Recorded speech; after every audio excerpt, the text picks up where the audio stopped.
एक बार की बात है, एक राजा था। उसका एक बड़ा सा राज्य था। एक दिन उसे देश घूमने का विचार आया और उसने देश भ्रमण की योजना बनाई और घूमने निकल पड़ा।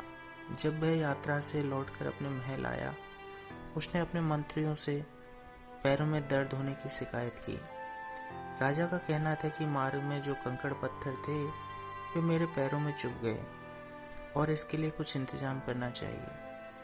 कुछ देर विचार करने के बाद उसने अपने सैनिकों व मंत्रियों को आदेश दिया कि देश की संपूर्ण सड़कें चमड़े से ढक दी जाएं।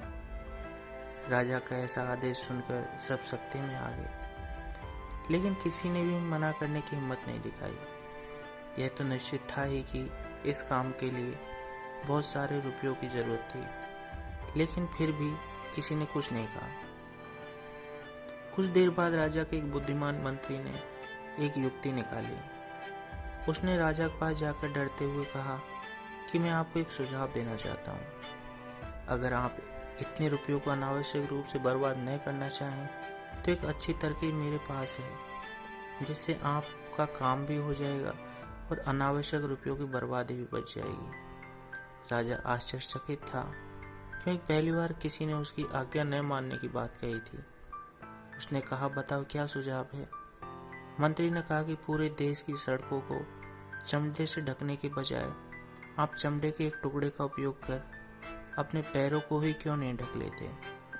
राजा ने अचरज की दृष्टि से मंत्री को देखा और उसके सुझाव को मानते हुए अपने लिए जूता बनाने का आदेश दे दिया। यह कहानी हमें एक महत्वपूर्ण पाठ सिखाती है कि हमेशा ऐसे हल के बारे में सोचना चाहिए जो ज़्यादा उपयोगी हो। जल्दबाजी में अप्रायोगिक हल सोचना बुद्धिमानी नहीं है। दूसरों के साथ बातचीत से भी अच्छे हल निकाले जा सकते हैं। दोस्तों, आपको ये स्टोरी कैसी लगी हमें कमेंट्स करके ज़रूर बताएं, और वीडियो अच्छा लगा हो तो लाइक कीजिए, चैनल को सब्सक्राइब कीजिए। मिलते हैं अगले अंक में आपसे एक नई कहानी के साथ।